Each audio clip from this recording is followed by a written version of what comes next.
Hello everyone, it is Redmen Radio. Number 3, the giant Jordan Henderson loving soz about you if you're not in for that, because we 100% are, right? Absolutely. Right. It's weird how he's changed into being one of the best players Liverpool's ever seen. This is just the intro, Tom. I'll get to that in a bit. Okay. Chris, right? Yeah. Great, perfect. We've got totally sound with that. Kind of like the way Tom was going with the conversation, to be honest. But you're the host, and we have to kind of sometimes deal with that. Yeah. Well, you know, just sometimes. Chris and I have got a brand new podcast, which is going to be fucking amazing by the sounds of it. Mate and Paige, our YouTube channel, we got to 10,000 subscribers, which is brilliant. So thank you to everyone who subscribed without a single scrap of content. Not the even content a frame. is coming. Not even a single picture. still image of content. Well, we've got this channel artwork, isn't there? Oh, hello. Bye, Ross. I feel like I really want to try that and see just how few I get. the Tom channel. Yeah, just my name, literally not even a header image, nothing, and see how many subscribers I get. We should just do this. Should be a social experiment. Who's the most popular member of the Redmen crew? That's not. Definitely not me. I think it might be. You know, it's not. No, it's not fair for me to say the name out loud. It's Bailey. It's probably Bailey or Ben. It's not about least popular, it's about who's created the most hatred to the world themselves at the time, with Ben's winning that race. Right. I love Ben. I think he's brilliant. But I'm just saying the internet's had a big problem with him. But then again, look, you can make something out of yourself even when the internet does hate you. The man sat opposite me is living testament to that. And he's got a brand new YouTube channel out, the first podcast coming this week. Link in the description underneath. Kick-off question, Adam Boland. He says, you have a new kid. What Liverpool player / manager is the godfather? Is it a boy or a girl? Ross Chanley. Is it a boy or a girl? Do you want me to read the question again?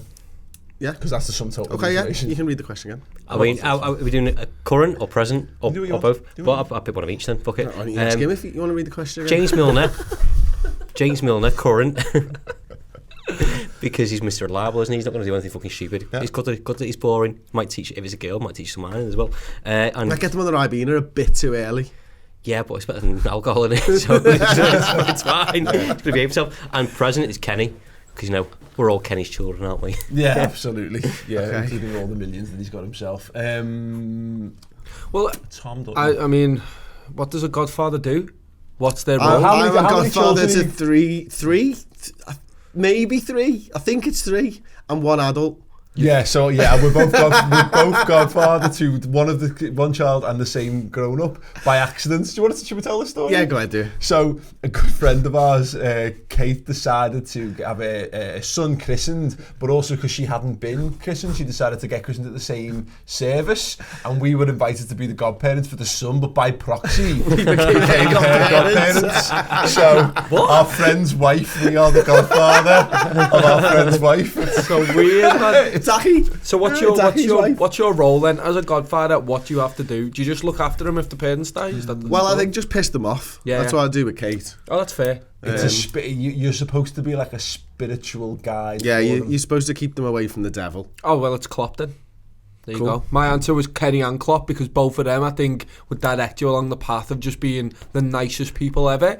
And genuinely, the only thing that I know about Klopp is every time I listen to him speak, he makes me feel better and makes me respect people more by proxy. It's weird just how much respect he garners. Yeah, I think both of them have got the spiritual guidance thing down to a T, haven't they, Chris? And also, I imagine, probably slightly less Kenny, although in reality probably is, that post-christening party, Jürgen's all over. He's getting everyone up on the dance floor, no questions asked. Who have you gone for? I've gone for 6 people in the end. There's, you can have more than one godfather. Sure. So I've gone with Kenny Dalglish, Rafa Benitez, Jürgen Klopp, Carra, Stevie, and the bit of an outside shot, I think, who would actually make the best one, Roy Evans. Okay. Just because, do you remember were you with us when we went down to that golf tournament that they all played in? No. Were you with us? Yeah. And do you remember Jamie Redknapp talking to Roy Evans, and he was calling him gaffer still and all this, and he just showed him so much respect. And then he was like, Roy, what are you doing now? And they were going out for the back 9 or whatever, and he's like, oh, I'm just chilling out. He's like, will you come round and just have a chat with me? This is Jamie Redknapp, who's working at Sky TV, who's got so much respect and just wanted to chat with his old boss. And I thought to myself, right then and there, I looked at him as he was walking into the distance with Jamie Redknapp and thought, if I ever get asked the question about who's going to be the godfather, Roy, it's going to be you, mate. Today is that day. I've been waiting 4 years. It's a really good shout, that actually. Yeah. I can't look. You can't. It's hard to look past Jürgen for this, but also I think picking someone like just at Mohamed Salah. Why? Because he's just going to be mega stupid rich forever and ever and ever. Like, you know what I mean? And just having that, like, basically, it's like having a mega rich uncle who loves you. And he's just going to shout at the kids with presents and stuff like that. Who's that kid? Is it Aguero's son? And also keeping off the aisle as well. Yeah. Well, is it Aguero's son who, as his godfather's Messi? Maradona's his granddad, I think. Yeah. So then, and then he's got like Messi's his godfather or something like that. Pressure. Just something like, but like just have someone who's not forcing your hand, but like you're always destined for greatness. You know what I mean? There's always something special. Even if he becomes no one, he's already like I don't know, something special. He's made in some regards, isn't he? Right, news then. And a brilliant piece of news to kick us off, actually. Jose Enrique is in remission from brain tumour. Brilliant news, great news, Quality. I think it's funny, isn't it? Because not having a brain tumour, because people it became a bit of a laughing stock. Jose Enrique, didn't he? You know, I think he was fine. I think he those first few games we were talking about him being the answer to left back. We had some terrible left backs leading up to him, so he was an actual left back. He was better than Konchesky, and we thought he was good, and he had that great link up with Luis Suarez, but he became a little bit of an in-joke. She couldn't turn one way. No, exactly. Yeah, no, he was the Zoolander of fullbacks, but no, I mean, look, ultimately, it shows you that I think that the love that Liverpool fans still hold him in high esteem. They still hold him in, that everyone's obviously made up with this. Yeah, I think football fans have fickle minds, don't they, and short memories of football players. Some go someone's off form and they're immediately shit, aren't they, and you wash your hands of them, but it kind of embodies the "you'll never walk alone" thing, doesn't it, of going, well, not just an ex-Liverpool player, but anyone in football, anyone that you know, people go through bad stuff in their lives, but for him to come through, and to be fair, he was quite open about it, and he was always on social media saying, giving updates on where he's up to and stuff, and encouraging words, which obviously helps offload for him. So he's getting support from left, right, centre from around the world, which obviously got him through it ultimately, I think. It's mad to think he played under Jürgen as well, didn't he? He played centre half in that cup, one of those early cup games. Did he captain that game? Mad to think how far. Was it like him and Thiago Ilori playing centre half in one game?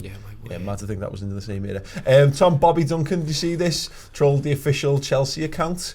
Anyone see this? Yeah. Lifetime contract for Bobby Duncan. They did that. Anyone say Liverpool versus Chelsea, and they just put safe trip back to London. I did see this. That's the type of balls that you need on somebody as well, isn't it? Especially a young lad. He's like, fuck off. Yeah. You know, what are you playing at? I mean, I get like Chelsea fans and on social media posting the slip. I get it. Like, I don't think it's funny in any way, and it's the fact that it's been going on for 5 years, but the official club doing it, it's like, fuck off. And Bobby Duncan's just gone, take that, take the two fingers. And I saw loads of people replying to it, obviously, and then people doing that. Now it's the Mo Salah goal, and it's someone say you billions. I just love the fact that it's not like he's not gone sly, he's not gone, because what. How do you react to something on Twitter? I say you. I mean, how do everyone capital letters and swear words, or it's just. Do it like but what about? It's but what about? Yeah. But what about this? So it's a picture of John Terry skying something over the bar in the Champions League final or whatever. I just love that. That is just proper, like, that's up there with all the best. Ta-ta. All the best. TTFN. I love it, genuinely. There's nothing better than a well-worded reply on Twitter and everyone just goes, ooh. Buzzed off. Yeah, I love it. A couple of other bits to get through. Ryan Brewster scored again on his under 23s proper return. Oxlade-Chamberlain played as well, and Joe Gomez, all very, very good news. The one thing that's come out of this, Chris, Rafa Camacho played really well by all accounts. Good, and then went on Instagram and basically got out a big rant about how he's not a right back. I don't know. So along the lines of, I don't know who thinks I am, but I'm going to prove to everyone I'm not. I'm a forward player in my DNA and all this type of stuff. And listen, I get that. I get that you might think that privately, but you're a professional football player and you're playing for one of the biggest clubs in the world, and you're nowhere near as good as Mo Salah. The thing, go out there and prove to people that you're an attacking player if you want. Yeah. When you get your opportunities, go out there and do your talking on the pitch, not on Instagram. Jordan Henderson's just done the complete opposite and done what he should do. Go sit there for a year and a half and suck it up. Yeah. But look where he is now, though, and he's getting the benefits of it. And he's gone up to the manager apparently and said, I want this role, give it to him. And he's gone, all right, and sound, because he can afford to do it now, because We've got Fabinho. Should his big bollocks be commended? Well, if you look at the post, Ryan Brewster and other players have gone on and gone well in that. I don't think it's a popper Klopp or anything like that. But he's right. He's not a right back. He's not getting in the team at right back or at number 10, so it doesn't matter. When he plays number 10 for the unders, he scores goals, and he's a real threat. When I've watched him play, he is a real threat there. So he is sort of doing it on the pitch, obviously not at the top level.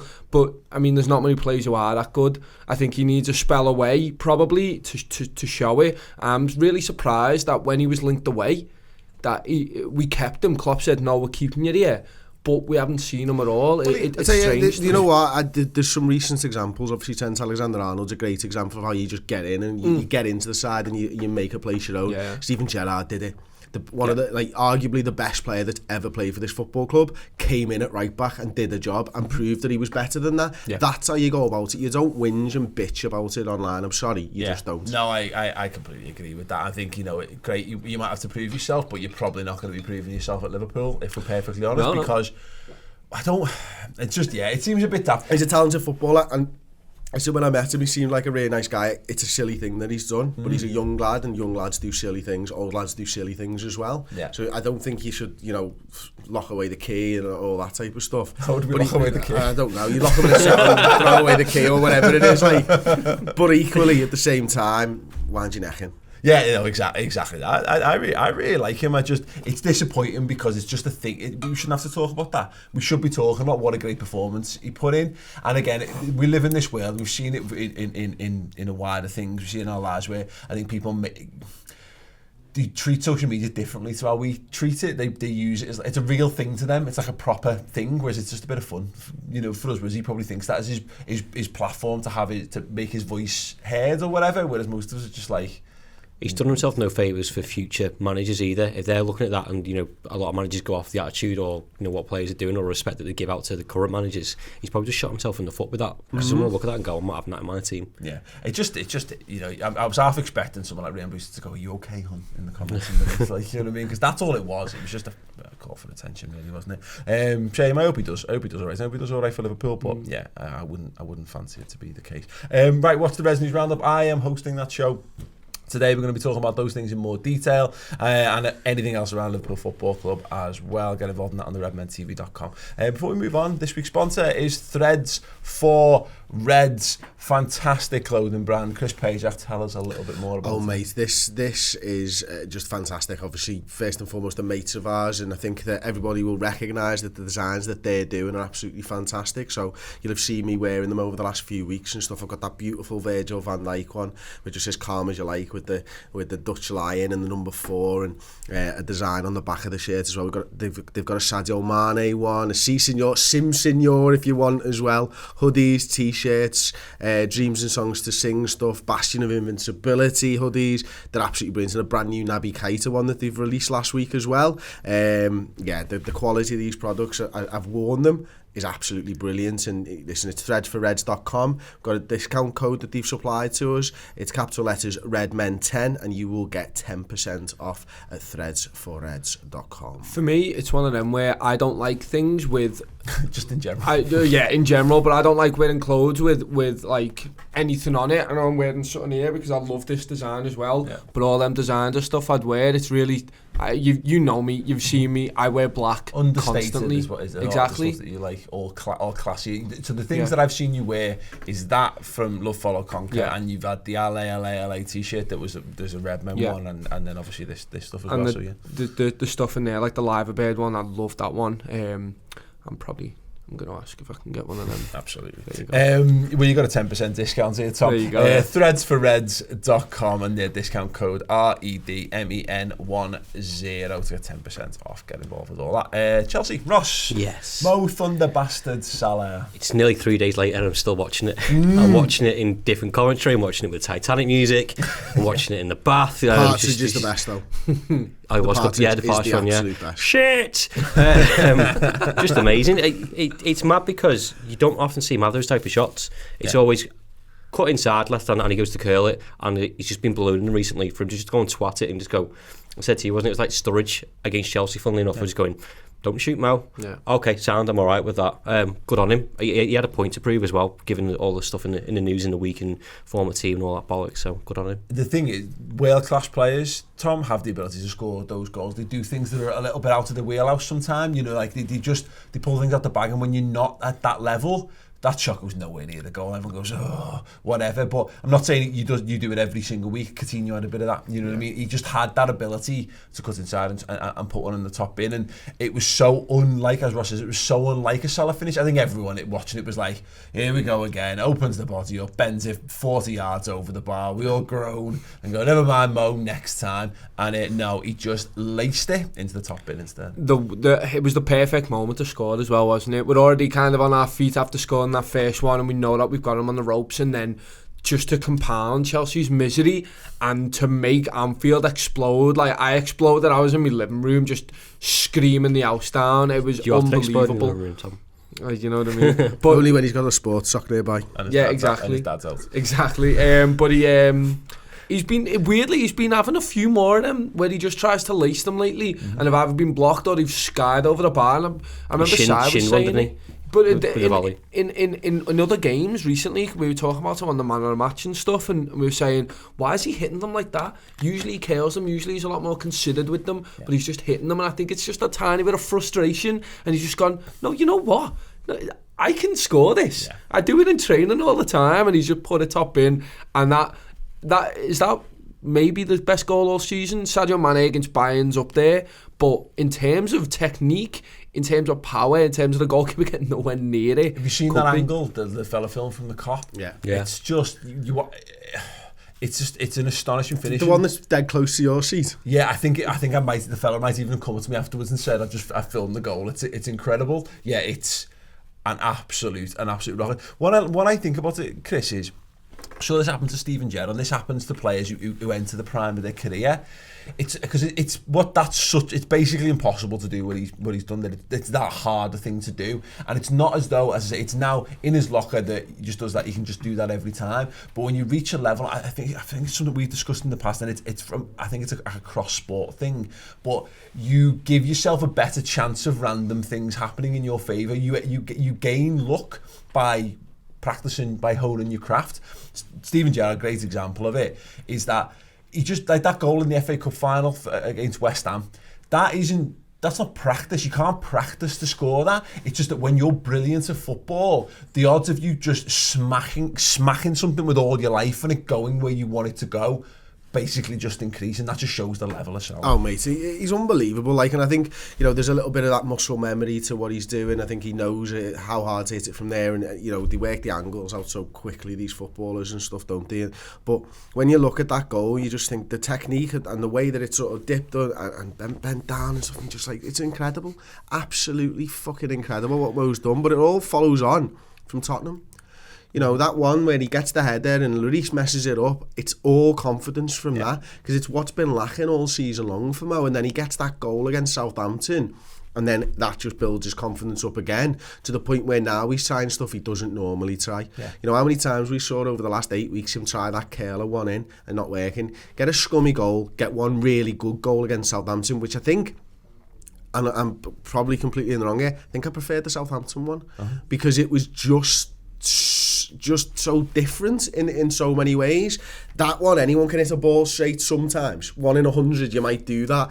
That Mo, the other one, I just don't see many footballers being able to do what he did, where he picked the ball up, getting to the edge, using the runner, hitting it into the bottom corner and stuff. But it all just carries on, and now, you know, he'll be playing the rest of the season hopefully at the level that he was playing at all last season. I think you see it with players who go through droughts, Ross, is that you just battered and something towards the goal helps. Sometimes you can overthink it, you take too many touches. I always look at Jamie Vardy.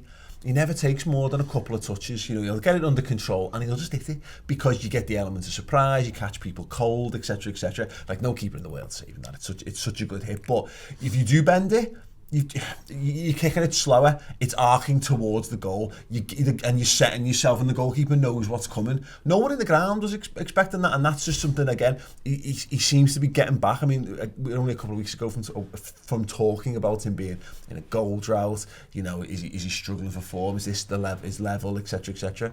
top goal scorer in the league. Yeah, I think it's one with Tom. I think his frustration as well, where he's gone, fuck it, I may as well try something different. But I think you could look at Chelsea's position as well, and you know more on this. But rarely do you see him with that much space. He's always near the byline or further out wide, and he's like cutting inside through people. You don't really see him on the edge of the box with an open space just to go and shoot him, which is probably why he has to kill it in the first place. Like you said, thinking quickly, he's just gone, there's a massive space there, but just twat this, the goalkeeper's not going to expect it. And there's not much backlift either, from and the power and the element of surprise of catching people out. That's what's done it, so that's credit to him for thinking quick on his feet for doing it. And also the fact that I just think he couldn't be arsed taking another man on. Yeah. Like he was about to run into traffic, and if he didn't hit it there, he's got to try and take 3 men out and then play a 5-yard ball to somebody. He's been doing that all afternoon. Exactly, and he's done that, and he's tried that, and it hasn't quite worked off. So let's just thundercunt it into the top bin instead. Thank you. 3 points. See you later, Chelsea. Bye. Absolutely. One man pivots that Tom Jordan Henderson. It's 3. You know, he's not even played 90 minutes, but he feels like he's put in like 6 games worth of effort into those 3 appearances.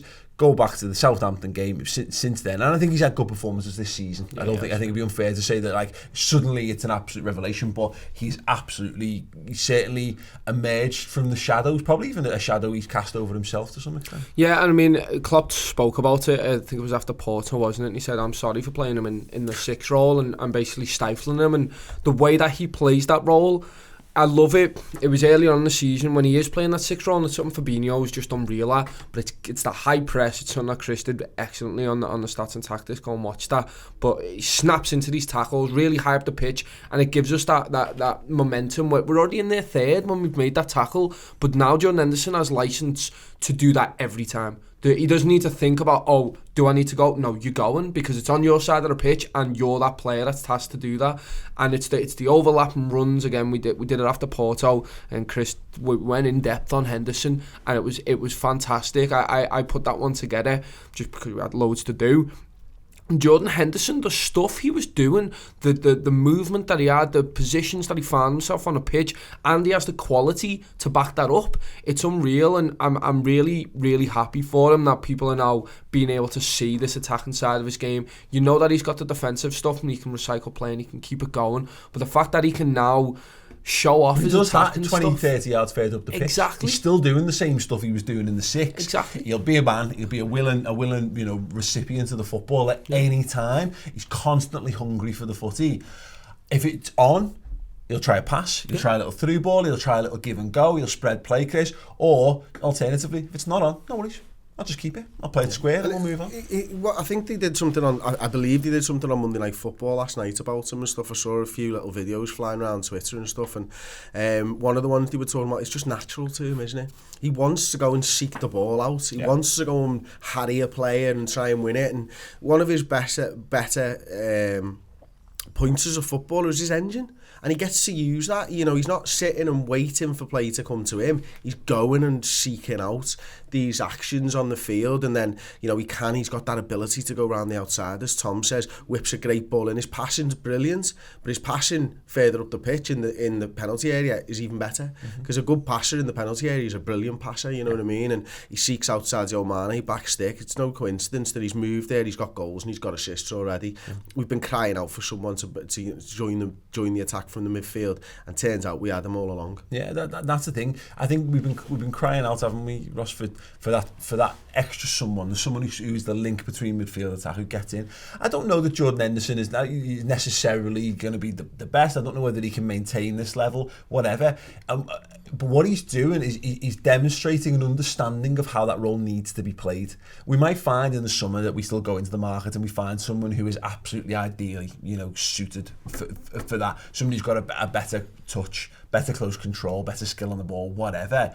But ultimately, of all the options we've got there, Henderson's presenting himself as the best one. And, we said on the final word, I think he's been watching, he's been sat back, he's been watching this player develop in front of him all season long, for 2 years and whatever, and probably been getting dead frustrated with, why are people hovering around there outside of the box? Why does everyone want to be this number 10? The fun to be had and the danger to be had is by playing a give and go and just bursting into the box and trying to make stuff up. It's almost as if he's always been a really good footballer, but he's been disciplined enough to sit in that 6 role. Yeah. So he's like, he's telling the kid, don't touch the sweets. Of like 13, 14, he was playing that role essentially, and he's had to discipline himself to stay in the 6, learn a different role that isn't flashy, which he gets all the stick for Gini Wijnaldum does the same job as him, but doesn't get half the shit that he does because, you know, essentially, like you said, recycle play, pass it on, don't be flashy. Fabinho does pretty much the same thing now. He just looks good because he loves a slidey, whereas Henderson doesn't. Yeah. I know Henderson's going back to his 13-14 role where he can go essentially go and express himself. Yeah.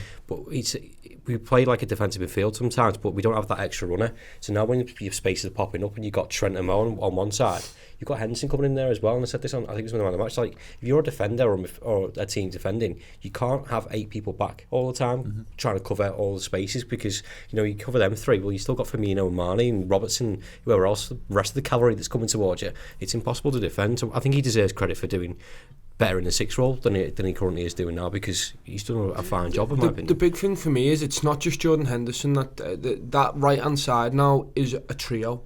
It's a trio of fantastic players. Jordan Henderson, Trent Alexander-Arnold and Mo Salah now working as a unit on that right hand side, covering each other constantly, and defensively and offensively, that is one of the best I've seen because it has everything. It has the engine, it has the skill, and it has the defensive nous, and it's just the way they all interact, and it's the way Jordan Henderson he's shepherding Trent through games now as well. He's screaming at him constantly and he's telling him what to do, but Trent already knows what he's doing in that role because he's got that ball over the top, he's got the ball into Henderson.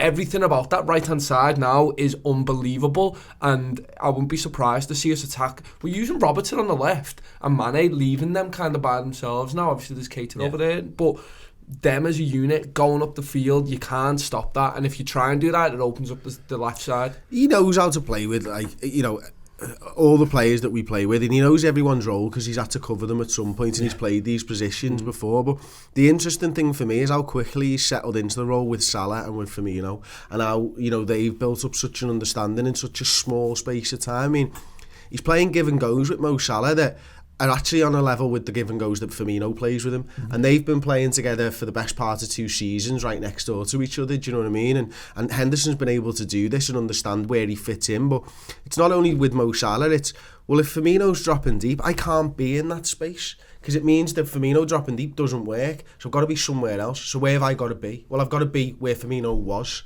And it's that chemistry and understanding of each other's roles that is freeing up players and that's making it work. Twice, at least, during the game, I saw a ball from a defender into Firmino's feet and Henderson running into Firmino's old position. And that's what you've got to do. If he's stood by Firmino, there's 2 people in the same 5 yards. You can't be there. Yeah. But what you can do is go and occupy a defender, make sure Firmino's got a bit of time and space to turn and spread the ball. He's playing for his future. And he's, you know, he's playing for a fucking league title like they all are, to be fair. Yeah, Paul. Well, all of the above, you know, like he's gone in. He's not soft. He said to himself, he must look at Fabinho and go, like we all do. He's not stupid. Fabinho's a well better fit all around because he's just more physical. He's a bit bigger. He's just a monster, isn't he? It's like saying, Van Dijk, you know, Matip looking at Van Dijk and going, all right, yeah. I don't think I'm going to be. I'm not going to be playing left-sided centre half anytime soon. So I best make myself a better right-sided centre half because that's my only path left into the team. He's 6 foot. He's 6 foot odd. He's got a pace. Not like ridiculous pace, but he's got pace. He's got that engine. He's got a great touch. People always forget, but like Jordan Henderson was one of them young footballers from the Soccer AM early noughties era who was doing the skill school and doing all that kind of thing. So he's not like this bang average footy player. No, he's not like I'm going to say Tom Cleverley, who people used to compare him to all the time. Tom Cleverley might have been on them segments too. I've got absolutely no idea, but he's talented. But also he's looking down the barrel of this. He loves being Liverpool captain. Well, you're not gonna. You can't be Liverpool captain really if you're only going to play 30 games in a season. You're not Jamie Redknapp. You know what I mean? It's not those days. I think are over. He'll lose that by proxy of not being on the pitch enough. He's seen an opportunity there, and he's gone up to. I said this in the final word. He's gone up to Jürgen and gone, right, I'm backing myself here, Jürgs. I'm backing Jordan Henderson to be the man of your dreams here. Here's what I can do, and Jürgen's probably got me quite. Let's not forget that, you know, Jürgen's done well to put him in there, but he didn't start him there. He brought him on with 25 minutes to go in a game, and Jordan Henderson's kept himself in that position by his performance in that game against Southampton. That's why he started the next game in the 8, and that's why he started the last game in the 8, because he has made enough of an impact that Jürgen's gone, you know what, you were right, mate. Here's all of my trust. Go on and do that from here on in. Yeah. And the thing that's great about it is that this isn't even as good as this side can be. You know, we're entering into the final furlong, the final stretch of the season, and we've just made a change that's made us better. Yeah. We've just put Keita back in the side, having been in and out, not really found his feet, and he's starting to score goals and impact games. And we've just basically gone back in time and brought Jordan Henderson from 13-14 back with us to avenge his fallen self from back in the day. And, you know, all these teams who might have figured this out or whatever, we've added a completely new dimension in a time when we're normally going away to West Ham and playing some mad as bollocks formation because we've got 5 injuries and we can't put enough players on the pitch. Yeah, it's mad. I think you have to give Klopp credit for Fabinho and Keita as well, because like they're coming into form like towards the important part of the season, which again allows Henderson to play there because they're so good. We haven't seen the best of Keita yet, and he's only get better. And then you've got Oxlade-Chamberlain to put back into that midfield as well. So you're creating competition, healthy competition in the midfield where everyone's just going to get better. So Keita coming in has now allowed us to rest Gini, who's arguably been our most consistent and best midfielder of the season, and we're not playing him. So therefore you're going to get more out of Gini Wijnaldum by letting have a rest, not blowing smoke out his arse. Jordan Henderson's the same. He hasn't been on. This is the most consistent I've seen him recently in past 2-3 seasons since 13-14 because of his injuries.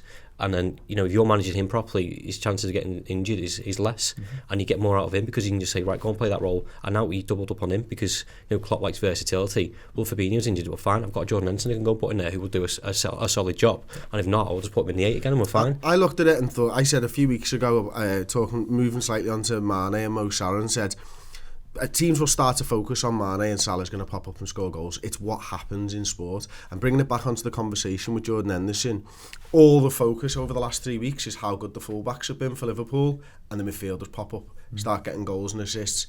You can't cover all of the players all of the time. You've got to pick your poison. Right now, teams are looking at the fullbacks and going, how do we stop them? Created space in the middle, and we've got lads in there who are willing to take advantage of that space. And that's what happens in sport, in any sport. Offense has a way of doing things. Defense takes a little while to counter it. Offense changes. Defense takes a little while to counter it. It's what happens, and that's what Liverpool are doing. I think it needs to have massive credit, not just for Klopp and the people behind the scenes, but the players being able to change systems so many times. We played a 4-2-3-1 with Mo Salah in as a striker for a lot of the season, not a lot, but for quite a few games, and that too was our best midfield for a while. That Fabinho Gini, I didn't want that to change because of how well they covered each other and how well the communication was. And these players are taking up different roles. And they've got 2 games a week. I remember that was a massive thing. And we're like, I've got 2 games a week, not enough time to train. But because we've had these formations as Klopp kind of developed these players, they just go, right, we're going back to, do you remember this game? Right, we're doing this again. And then there's only one player you have to train up for that. And the players helping them. It's so intelligent. It's more than that, though. Sorry, it's more than that, because it's not just about what formation Liverpool play, and it can't just be about that. Every single time these lads take to the field, and you're exactly right in what you're saying, they have to recognise what they're up against. Now, if a team comes out with a 3 at the back, that affects their 4-3-3. That affects the lanes that they have to get into to try and win the ball back. If they come out with a 4 at the back or a 5-man midfield or 2 up top, it affects every player because they have to do their role slightly differently, whatever formation they're playing. So not only have they been able to deal with what we're doing in an offensive sense, but defensively we're able to pick this stuff up as well. But what we're doing, this is the reaping the rewards of long-term planning. We've built so this is Klopp's era coming to a head. This is not throwing the baby out with the bathwater and binning off loads of these players. Because let's be honest, if Liverpool's team was run by Twitter, some of the players who've had some of the most tangible impact this season wouldn't be at the football club. We'd have just fucked them off because we don't think they're good enough. It's completely irrelevant. It's about exactly this. It's everyone knowing their responsibilities and those gains that you get from being fit and understanding the roles and understanding everyone else's roles. And you don't get that, and that's why Naby Keita's only just starting to settle, because he's competing against a lad who he might be technically superior than, but he doesn't know. He is to the detriment of the whole team, the way the whole team functions. Because if you let the side down because you don't know where you're meant to be, then you fuck the whole thing. I don't care if you can do all the step overs in the world, but if you can't do the fundamentals of the role, then Klopp will always pick a lad. Just think about Naby, and you're absolutely spot on. Naby Keita doesn't have to come in and just learn his role. He needs to know what Robertson's doing every minute of a game. He needs to know what Mane's doing ahead of him. He needs to know what the 2 lads inside of him are doing. It's not picking up one player. You're picking up 5 people's roles, and that's the advantage that Jordan Henderson's had.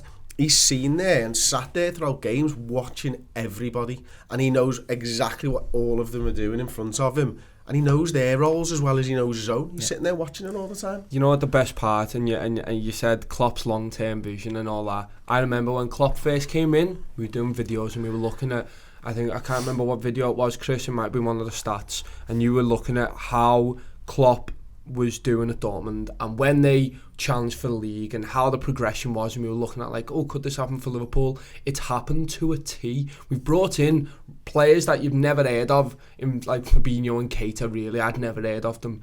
And then I think it was the third season for Dortmund, he actually went for a challenge and his defence showed up and everything clicked and he went for it.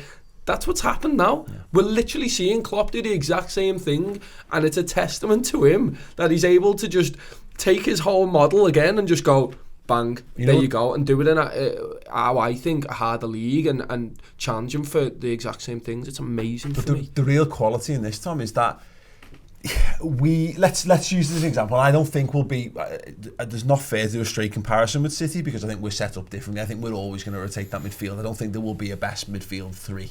I don't think we'll play 60 games of the same players. But if you compare us to Manchester City, we have just imagine they only got Fernandinho halfway through the season, and imagine they only got David Silva with 6 games to go.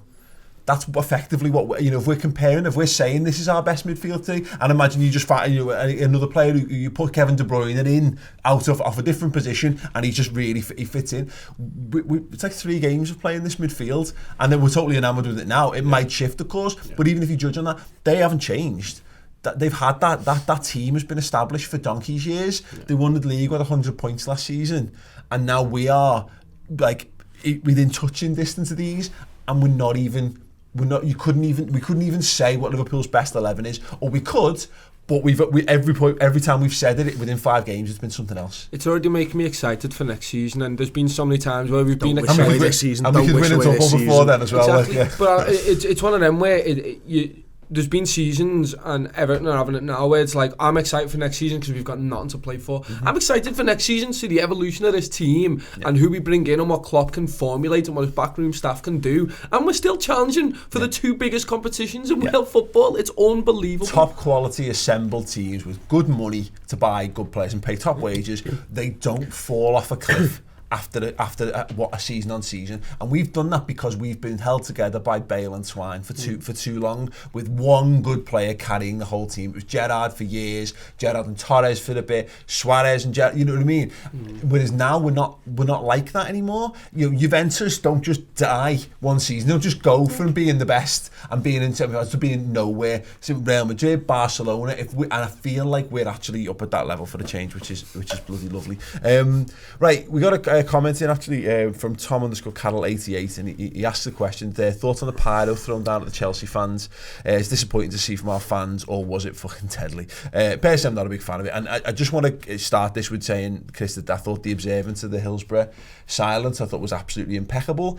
Look, there's been some issues with it in the past. I think Chelsea fans have taken a lot of stick. I think, look, as an entire fan base, it's been very, very unfair how I think they've been tarred with one brush in the last, particularly around the Salah stuff. And we've seen, look, let's be honest, there's been no shortage of incidents of Chelsea fans doing things that we don't agree with. That, for one thing, I thought was excellent, and almost to some extent, it kind of makes us look worse for pyro being thrown in amongst it. For me, anyway, it's not the 80s anymore. I think it's got. Yeah, listen, I mean, Sai mentioned this to me. Would we be talking about how impeccably observed the minute silence was if it wasn't Chelsea?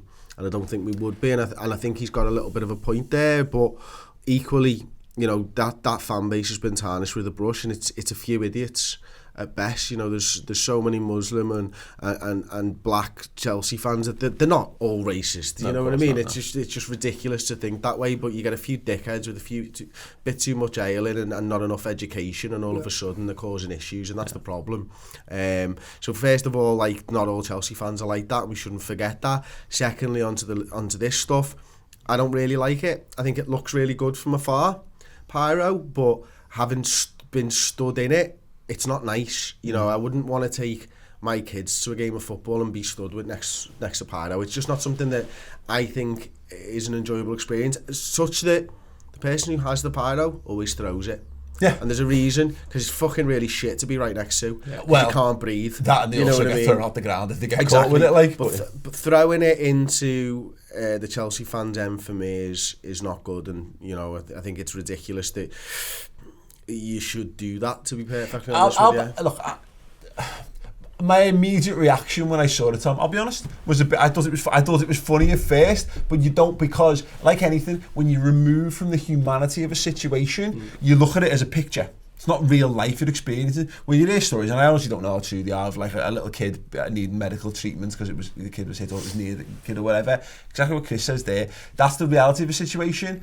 I think Pyro looks amazing, and my opinion changed in recent years about, you know, the coach greetings and stuff, because I actually don't mind that you'd have to cough a few times. I don't mind, because I like being part of that whole thing.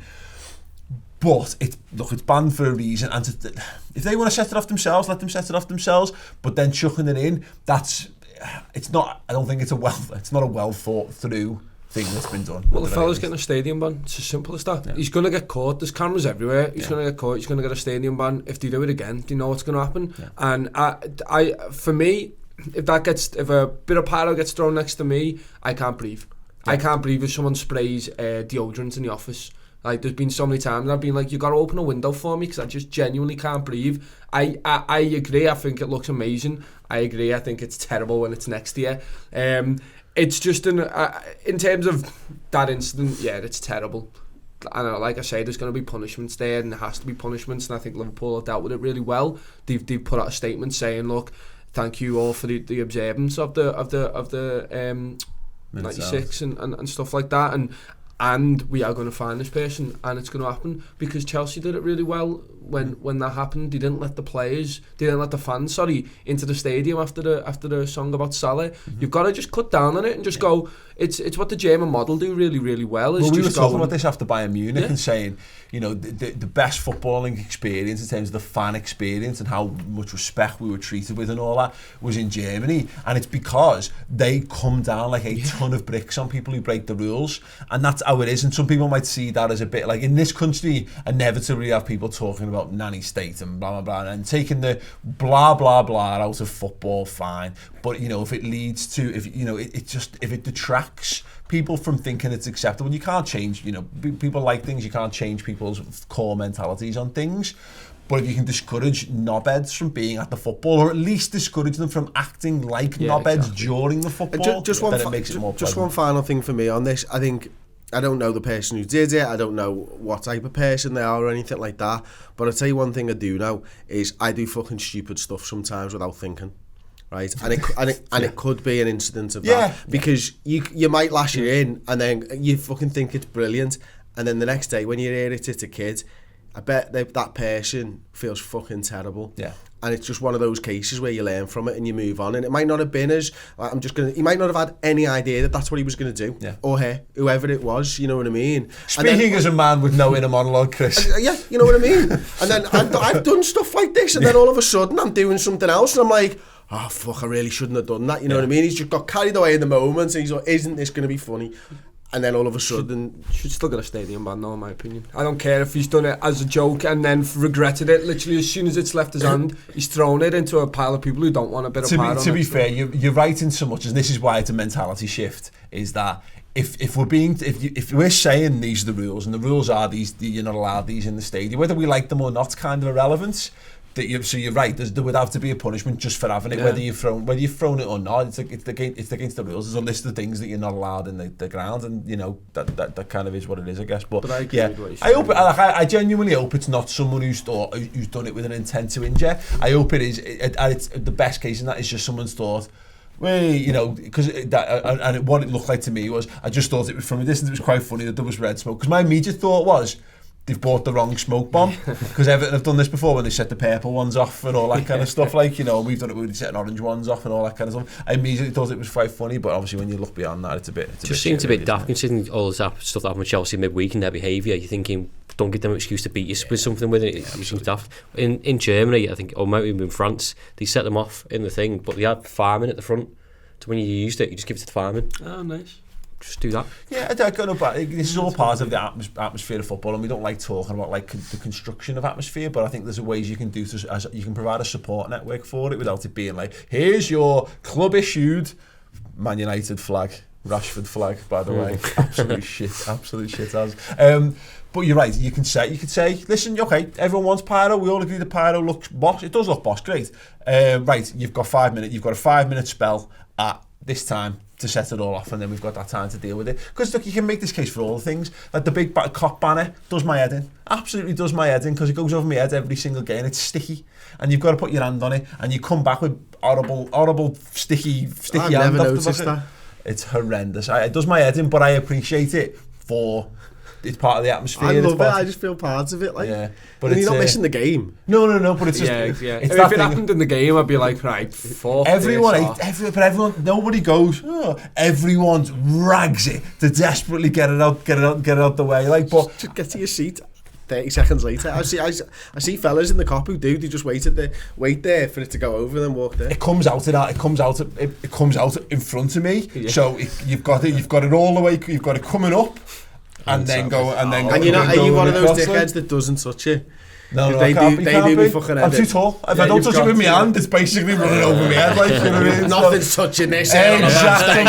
You've only put so much gel on before the game. That's why it's sticky. There you go. Yeah, absolutely. Yeah. But yeah. Anyway, Chris has done a brand new stat show. It is on the YouTube channel right now. It's an absolute belter. It's very much a visual thing, of course.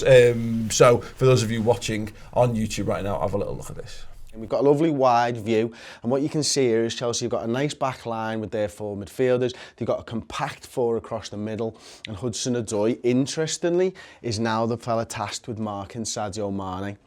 And you can see here, you've got Fabinho, you've got Joel Matip, and you've got Trent Alexander-Arnold, all in space if necessary. And what I find really interesting about this is, as good as those two lines are, there's too much space in between them. You're talking, there's probably 15 metres there.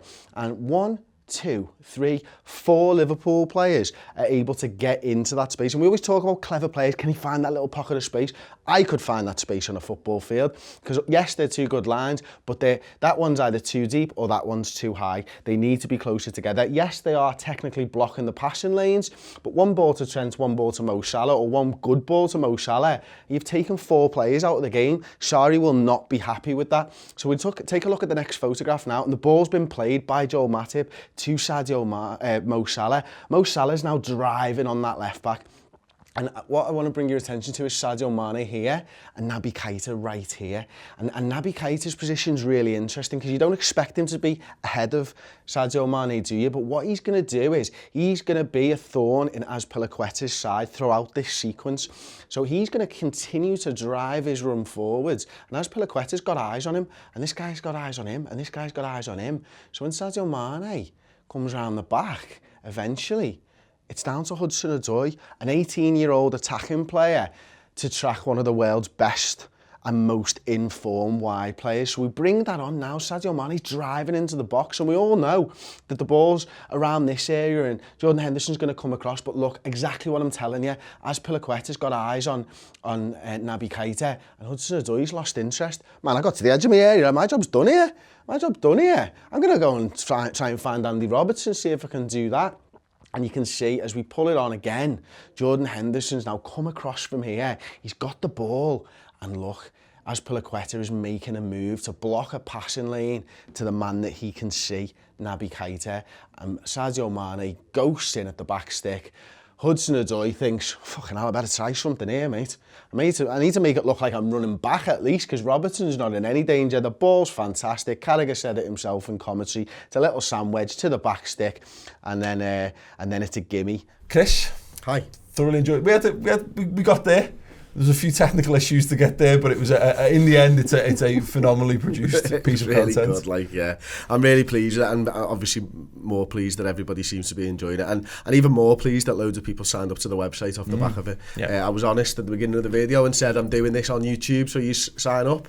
It is a taster of what we do every single week on the website, and I feel sometimes that we just bang on about the website so much, but no one listens. Yeah. Like, the stuff on there is so fucking incredible. Yeah. Like, watching what, like, Ben and Ross are doing on the Around the League show, and what Tom's been doing with the Man of the Match podcast, what I've been doing with the Stats and Tactics and Newsroom. I'm just dead proud of everything we do there, and it gets to a point where you're like, not enough people are seeing the best stuff that we do, and it's so nice to showcase that, because it's all the same to us, because we do it all.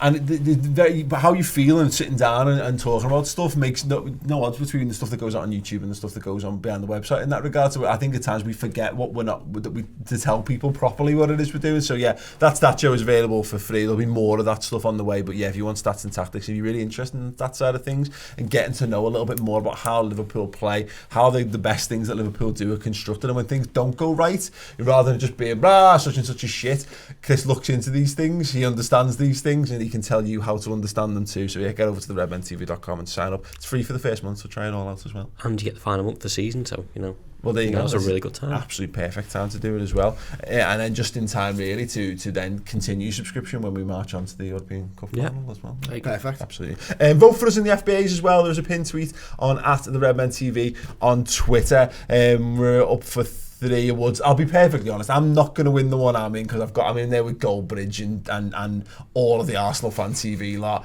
and Sue Geordie, and then some randoms. Yeah, Mel Reddy. Yeah. You got no chance. Absolute game over. It was game over the second it was announced. I don't even know. I didn't even ask. Didn't ask to be put in that category. I wasn't asked. But if you want to vote for me, please do. But the one that we want is Ross asked. We want just write an email for us, Ross. No, I didn't. Just to clarify, by the way. No, but we want Lauren and Amy to win it for the women's pod. Yeah. So go on there, and I think that is a category we'd be very proud for the girls to do. They do some fantastic work there, and a little bit of an exclusive here. The girls are going to be launching their own YouTube channel in the coming weeks as well. So stay tuned. I can't wait for that, Paul. I genuinely can't wait for that. I've been working with them doing it, and they're boss at it. Absolutely, couldn't agree more. But at the minute, the content's on again. Once again, it's behind the paywall on the redmentv.com. So get involved. Porto, Tom. It's very much a job not yet done for Liverpool, but it is very much within our capabilities to get this, depending on how we choose to play the game. Yeah, I really feel like the pressure's off, just because it's not the Premier League, and I think we're going to play like that. I think I think someone said, didn't you say on the build-up, that we haven't conceded in 3 games? The recent 3 games, I think we're going to keep that up, even though it is a hostile atmosphere. The Porto fans were amazing. I was sat right next to them, and their support is unbelievable. And I think it's going to be a fantastic atmosphere over there. And I feel like we have everything we need in there. We're starting to click. Everything's coming right. I trust in every single player to put everything on the pitch, and I also trust that if it's not working, Jurgen Klopp will figure something out to make it work.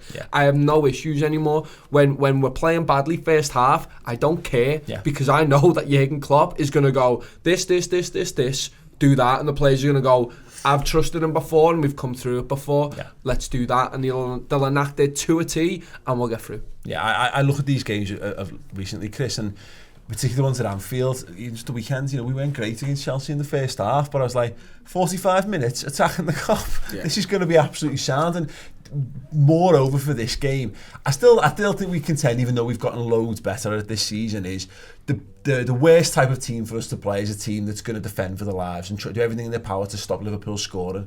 Porto don't have that option in this game, unless they've just decided to just be pricks for no reason, belligerent pricks for no reason. They're going to have to try and attack us, and look, all day long, if you had to choose a team, you'd choose a team that wanted to open up and try and score goals. I think that's right, and I wouldn't be too surprised if first half they did sit back, to be honest with you, and just sort of figure out what Liverpool are trying to do, because I think there's an argument to be made for them being out the tie in 15 minutes if they come out firing. What you can do is, what I think they'll do, and what they should do, is they'll just look to keep it solid, not push too hard, and hope to sneak one. And then if that works, that's the game plan till 75 if they're 1-0 up. and then they let everything go on 75, hit that break glass button, do you know what I mean? But I think it would be pretty stupid to come out straight away, and they are a mature professional side who are serial winners in their league. They'll be able to not be influenced by their crowd. I think that's a big important factor. If they're influenced by their crowds, like we saw the other week when Liverpool, we just marched them into conceding a goal for screaming at fellas to close people down. If they do that, I think Liverpool pick them off and it's an easy win for us. So they need to be smart about it, and Liverpool need to be smart to realise what they're doing and not overcommit. Absolutely. Big calls, Ross. Big calls to be made in midfield, and to be fair, the defence to some extent. Wouldn't shock me to see Brendan. Wow, there's a flashback. Just pull something that inevitably makes people on the internet a little bit upset. I think the defence picks itself because Lovren didn't train today, does he? So you putting Joel back in there. The midfield's the mad one for me, but we were talking about, the element of surprise before of going. I thought Keita was nailed on to start this game, but I didn't think he'd start against Chelsea. Therefore, Gini would come back in. He didn't. I was kind of like, oh, but then again, he was sound. So you're playing someone who's in form and build up confidence. You drop him again, but the opposition can't plan for that. You're thinking, well, we'll plan for Keita, but Gini starts. We're in a period now where we can pick 3 out of 6, and they're all sound choices. So I'm fine with them all. I think the other one that you might allude to there is Adam Lallana. He might be throwing a wobbler. But that was mad again. He started Burnley, the internet lost his shit, and then he was like, he was brilliant. And he was brilliant. But the next week was like, I hope Lallana starts again. It's like he literally played one fucking game, and you all want him back again. What I'm actually alluding to, and we actually had a question about this from Sai Banstead. It says, why do we, in inverted commas, always insist on calling that Henderson, Milner, Gini midfield the Brexit midfield? As far as I'm aware, it's done all right for us in Europe. This is... It infuriates me, this. Yeah, but don't be shocked, anyone, once again, listening, if this is the midfield that no, but it is a defensive midfield. I think that's why people call it the Brexit midfield, because they obviously don't like it, but then... Because anyone who'd actually voted for Brexit... It's a really negative connotation because loads and loads of people think it's a shit idea. But people say that and they always moan about the creativity. But he picks them people because he knows where you can push Robbo and Trent up, and he trusts those to be disciplined enough to drop in those positions when they need to. So they say there's no creativity. And every time someone says that now, I'm going, it's the fucking wingers, the full-backs that do it. I'm fine with that. I had a look at the games that they've started this season, and obviously they played last season. But the games that they started this season in the Champions League was the PSG 3-2 at Anfield. We obviously win that towards the end. Firmino was the difference, but we still win that. PSG 2-1 away where we lost, and the Napoli 1-0 win.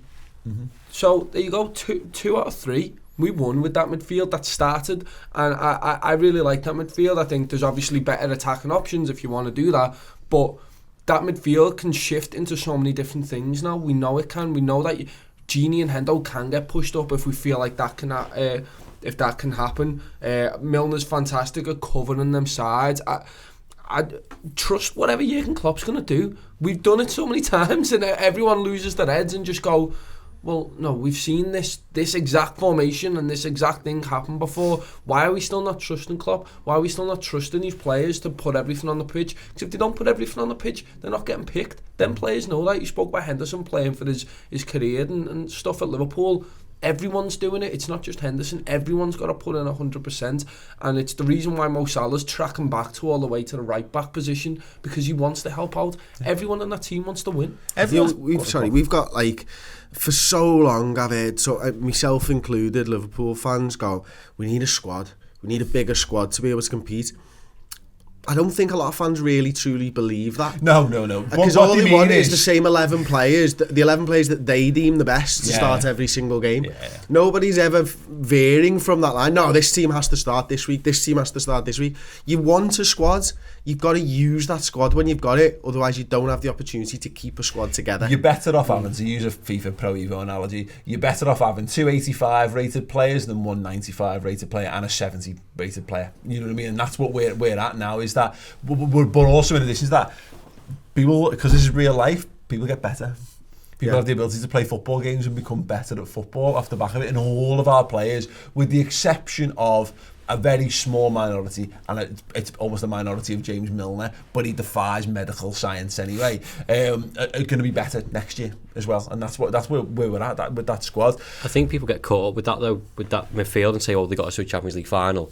But I think a lot of people forget, there was Coutinho, Chan and Coutinho that played a part in that last season. Coutinho, wow, Coutinho was that important. That's why we got 150 million last for season. him. We sold him twice. Oh, Chamberlain. Didn't realise I did that. It's all the C's. But they played a part in that midfield, and that midfield three got us there, but they didn't. They just had to play a role. Yeah, but they were dead on their feet because towards the end of it, because they're the only three that we had. They did. They played pretty much from around now till the end of the season, didn't they? Not there or thereabouts anyway. Because obviously we're in mid to the quarterfinals. This is when Chamberlain got it. Am I right? Was the quarterfinals Chamberlain? Oh no, it was the semis. Chamberlain got in. So we're heading towards that period of the season. Nevertheless, big question then, because we've obviously done the build-up show this week, Chris, but look at it from a different angle in terms of the team selection. Is there anyone that you're thinking it would make the Cardiff game so much smoother if this person had this game off? Hendo and Keita. Yeah. The two of them. I think they're the two difference makers at the moment, the last couple of weeks and stuff. So they're the guys that I'd be looking to rest for this game.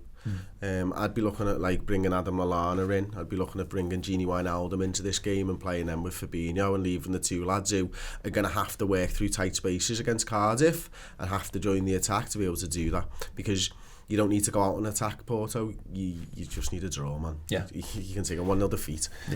Yeah, we need solidity, don't we? I guess, Tom, it's that, because you just don't want to leave the door open. There's no need for Liverpool to come out, you know what I mean, and do some, admit an old reference, I don't know if you get some Prince Nazim boxing, you know what I mean, there's no need to be us to be pricks. Yeah. It makes sense for us to be solid in the middle of the park. Do we then go to a 4-2-3-1? Does that change the solidity a bit? Do we put that Fabinho and Gini, if you're saying do that, and then do you put maybe, do we go back to the mad formation and put, I don't know. If you did that, would you put Milner at right back? Because it gives you the option to get Milner in the team and also to keep Trent fresh for the week, because you're absolutely going to need someone of that. I say absolutely. Having either of them completely fit and fresh for the weekend would be a very useful. It's very interesting. There's even a shot for Gomez as well, isn't there? I mean, it might be too early to throw him in. I mean, no. What about Gini, Milner, Lallana? Gini in the 6. He's good at it. Yeah, I mean, give all the midfield it off. It's one of them. I think Lallana can do it. I think we need to cover that wing so much. Will Lallana do that? Yeah, the answer is yes, but will he do it effectively enough? I don't know. I think I'd like to see the Gini, Hendo, Milner, to be honest, if I'm honest with you. I want Henderson on that right hand side, not as a further forward role, as a kind of reserve role. Milner on that left, covering Robbo and letting him go up top, and then sitting in Gini. I think Fabinho is a big one for me, who I want to see rested. I think he plays every single game in the Premier League without fail. Is it worth risking him? I mean, probably yes, but is it worth it? I said this on the build-up, but I think it's worth discussing further. Is that I think that's where we're going to rotate. It depends how much the sports science guys, and I don't know the science behind how much work the number 6 does. I suspect a lot less, because Jordan Henderson's had 3 games, but he's only completed 90 in one of them. I think that's right, or close to. I don't know if he got subbed late on in the middle one, but he came off the bench against Southampton and he was subbed off in the last game. And it's funny, something I've been thinking about lately, and just to take it back to compete against, is that if you play the Klopp formation, those two, the left and right of your midfield 3, are the ones who go, because they play everywhere. They play from right back to right wing. And so there is maybe something to that. But imagine this: we just go, we rock up to a quarter-final, second leg of the Champions League, and we with 3 completely changed players in midfield from the team that beat Chelsea at the weekend. That's what I was saying before, though. We've got so many options now, and I'm fine with them all. I see what you said before. Just whatever Klopp does now, I'm fine. The Chelsea game is finally the game where I've gone, I don't care anymore. Yeah. I'm fine. I've stopped worrying in the build-up to games now. I'm just going, oh shit, what about this, what about that? I'm not arsed, it doesn't matter. Worst case scenario, he maybe starts the same midfield, 25, half an hour to go, take him off, and he rested for Cardiff. We should beat Cardiff, whatever we feel we put out, because the dog shit. I know they're fighting for it. How's this for you then? Just as a slightly different angle to this, because not necessarily think of it as like we're protecting players for the future, for the next game, or we're resting someone because they're more important. Things happen fast in football, injuries, suspensions, etc., etc. Rotate while we can, because you might not have the ability to rotate in a week. 3 people could get ill, or whatever. So you can't legislate for that. So we might as well, while we've got the options and the chance to rotate. I know we talked a lot before the first leg about, or after the first leg, about why Lovren was brought in. I think that was part of the reason. Yeah. You make sure that he's fit and fresh, and while And lo and behold, if he's not trained and he's not fit for this one, well, it's vindicated playing him in that game, because maybe if you plan to play Lovren in 2 weeks' time, you don't get the guarantee that he'll be there. You don't. So you've got to do it when you have and you are afforded the opportunities to do it. Is there any shout for putting Origi left wing? That's an interesting one.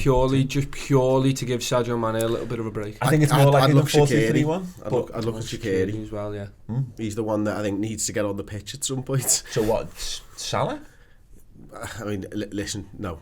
We're just naming players at this point, aren't we? I'm not resting any of the front three between now and the end of the season, to be honest. I think that all that lovely thing that you've just said that makes so much sense is brilliant. I don't think it exists for the forward line, by the way. What it means, I think it does. It's on the verge of existing for the back four, in so much as the right back and right sided centre back slot, and it certainly exists for the midfield today. I still think we'll rest the front three in substitutions like we've done the whole time since we've had them. But given a choice, I think Klopp would be more inclined to just lash Origi and stay 4-3-3 than he would to go back to 4-2-3-1 to effectively accommodate Shaqiri. Unless you just say, Shaqiri, you play from the left, you're left-footed, just run a bit and cross a bit. It's the defensive side. It's what Origi he did do it very well when he came on. Is he puts himself about. All right, he's not a tackler. He didn't put in very many tackles, but he's tracking his men. He's chasing them back. You have to do that there, and Sadio Mane is brilliant at that. And that's the only thing is you're speaking about then midfielders getting up and down. Our wingers are having to do that lately as well, because of the formation that we're playing. I don't think he will, but maybe. Consideration, certainly. Okay, we've got a couple of questions before we wrap up. Hang on there, mate. I am going to piss my pants. Stay tuned, everyone. Right, Chris will be back. Chris doesn't care about this question anyway. From 3, Brandon LFC, which kit manufacturer would you have for Liverpool and why? I had an opinion on this, and then I was thinking about it the other day. I don't care. Give us the most money. Okay. I was sat there and I was like, oh, Nike. I want to do, and I was like, wait. So I'm the not Socialist Nazi anyway. Party decides to launch into kit manufacturers, and they're going to put a swastika on the Liverpool $1 kit billion. For the most money. There you go. No, it's how much to buy your morals. Yeah, no, but genuinely, as long as we're getting something out of the deal, I'd rather have anyone paying loads of money than the person that we really, really want and give us in half. No, it depends on what the difference is, doesn't it? If you're saying Adidas is, Nike's 750 and Adidas is 700 million, I'm taking Adidas. Yeah, that's the thing for me, because it depends also. I would take, what I'm saying is, I agree. I agree ultimately, and I've gone on record and said I'm not a big fan of Nike. I'm not, I don't mind a lot of this. Though I still own plenty of Nike football shirts from around the world. Bring back the top Nike stuff, and it might be all right. Yeah, even that's after my time. I thought that was a bit crass, to be honest. But it was, but it's not a tango. Adidas tango, is it? Like, you know what I mean? But if it was a toss up between Adidas and Nike, and you're right, it's maybe you take slightly less money for Adidas. For the tracky tops and the kit remakes and all that kind of stuff. Yeah, I've just put nostalgia and looks boss. The nostalgia and looks boss. Yeah, absolutely. Oh yeah, absolutely. Still wet. They are wet, yeah. But is that water or piss? You'll never smell your arm, and you still probably won't know because you don't like deodorants. We've just found that. Roland. Chris, Daniel Crawford asks, what do you think you are the kit manufacturer one better at than you actually are? I know you chose to have a piss. I have to be fair. Fair. Yeah, it was good, actually. Absolutely. Steaming. He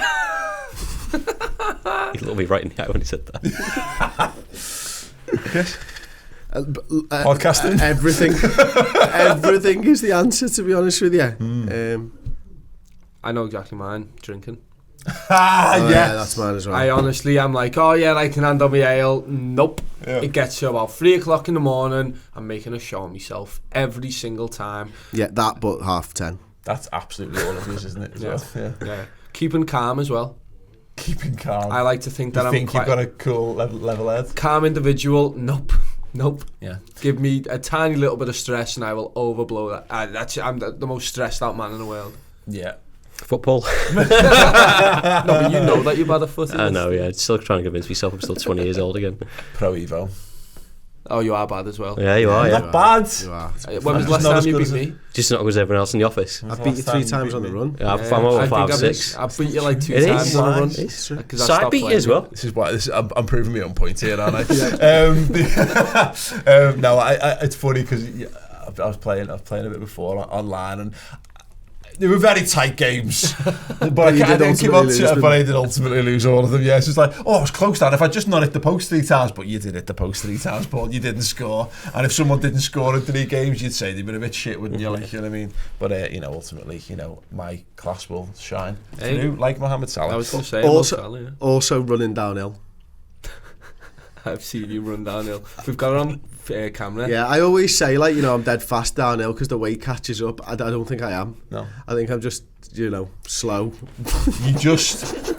Yeah, it's the momentum. Up or down. It's that thing of, when someone you start to fall and carry on through the run. That's what your entire the run looks like. Your legs like fan out to the side. Oh, do they, Tom? Yeah, I've got literally, like you say, I've got on video. I think it was the first video I ever filmed. Running fast would be one of Paul's as well. Yeah. yes. Yeah. Not even in time with your legs. Not great for audio listeners, but if you wanted to do it again, and I'll describe. So if you're running and you stick your fingers out and then put them actually down by your thighs, that's how Paul runs. Is that better for the audio listeners, Paul? You don't have to tell us. Yeah. Are we going in right? Right. I played no part in that. Settle in, boys. Oh, great. Yeah. Okay. No, it's absolutely fine. I love you all, really. Yeah. Growing hair. No, it's fine. Now that we're all really deeply unhappy, it's a great way to end the podcast. We've got more questions coming that you guys have sent in. A lot of them by our subscribers group. So if you subscribe to the redmentv.com, you get preference in this thing. We have to choose 2 colours for away and third kits, but we'd have to use them colours for 10 years. What would we do? As anyone related to the woman who appears on a lot of the post-match videos, we'll talk about that. We have to combine 2 Premier League clubs together, Liverpool being one of them and another one for all time for some reason. Players that you pick on a Liverpool themed, come dine with me. Swapping a Liverpool player for any other Premier League player, and a little bit of a chat about Raheem Sterling and Mo Salah as well. So get over to the redmentv.com, sign up for that. And as mentioned, everything we've mentioned on the show this week as well. Don't forget your discount code Redmen10 that is on Threads for Reds. Don't forget to check out the Stat Show and vote for us in the FBAs as well. Gentlemen, thank you very much. It's been an absolute pleasure up until the final few minutes. You kangaroo wankers. See you all soon. Walk on.